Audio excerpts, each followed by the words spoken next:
Hey guys, what's up? I'm Noah, this is Analog Resurgence, and today we're taking a look at Kodak's P3200 black and white negative film.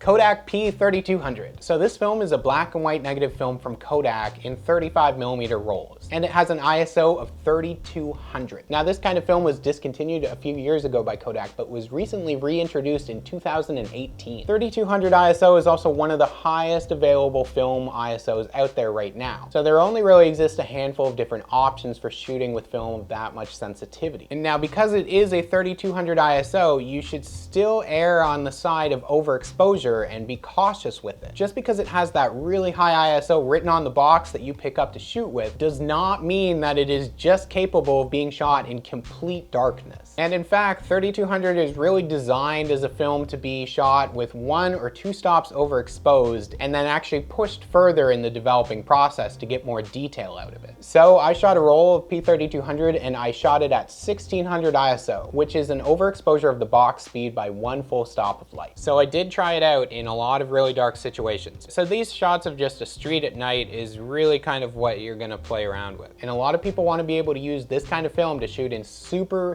low light situations, even if they don't necessarily understand the limitations that go along with the film. This shot is from roughly 5 a.m. without the help of any sun, but it comes out looking really well by the existing ambient light here of the storefront. Now something like this was shot with a low shutter speed of about 1/30th of a second and at f4 on the lens. So I'm not completely shooting wide open, and the film is sensitive enough that I can shoot with some comfortable settings, even in this low light. These shots both came out looking pretty great as well, with nothing but ambient street and window light, and were shot again with shutter speeds of about 1/60th and medium apertures of about 5.6. So that is something that's really nice when shooting this film, not having to open up the aperture of your lens super wide and losing all depth of field. You can still kind of get some of that deeper focus area even if you don't have a ton of light, and you can still do that even if you're not rating it at the full 3200 ISO box speed of the film. Now using this stuff in full daylight though means I can get some really full depth of field because I have that higher ISO. This was still pretty early in the morning, but with the sunlight to help, I can use an f-stop of 9 or even higher if I wanted to, and that gives me a big focus area in the image. I get some great detail in the tree shadows here as well, and then there are these shots, and these shots are me kind of really pushing what I can do with it. This is a bar with very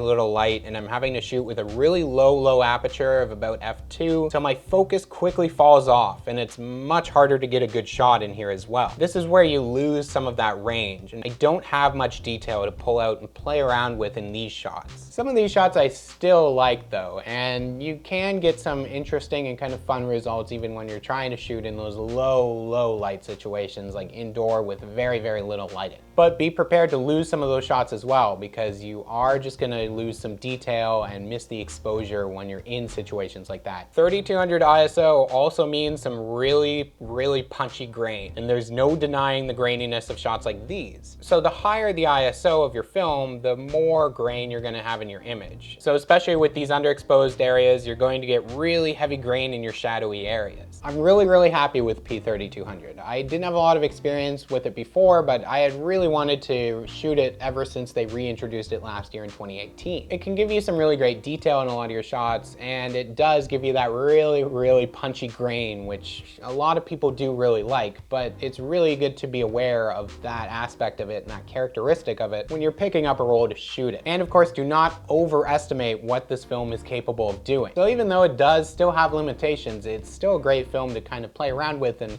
have fun with. And I would really recommend that you overexpose it by either 1 stop at 1600 ISO or 2 stops at 800 ISO. It's just gonna help you to achieve that much more detail in all of your shots. And if you wanna see even more shots and samples from this roll to get an idea of where I messed up and what the kind of limitations on this film are, then all those shots are available over on the Patreon of Analog Resurgence. There's a link in the description to be able to go over there and check that out. You'll get access to some of that stuff and some other notes and different stuff that goes along with the videos and the topics I cover. And if you're interested in trying to find some places to pick up a roll of P3200 by Kodak yourself, then there are links in the description to help you out with that as well. Hey, thank you guys so much for watching and checking this out, and subscribe if you haven't done so already. And if you want to see me highlight other rolls on the channel in the future, or even other topics for the other kinds of videos that I'm doing, then just leave some comments down below on the videos and let me know what you're interested in seeing. And thank you guys so much for watching, and I'll see you guys soon.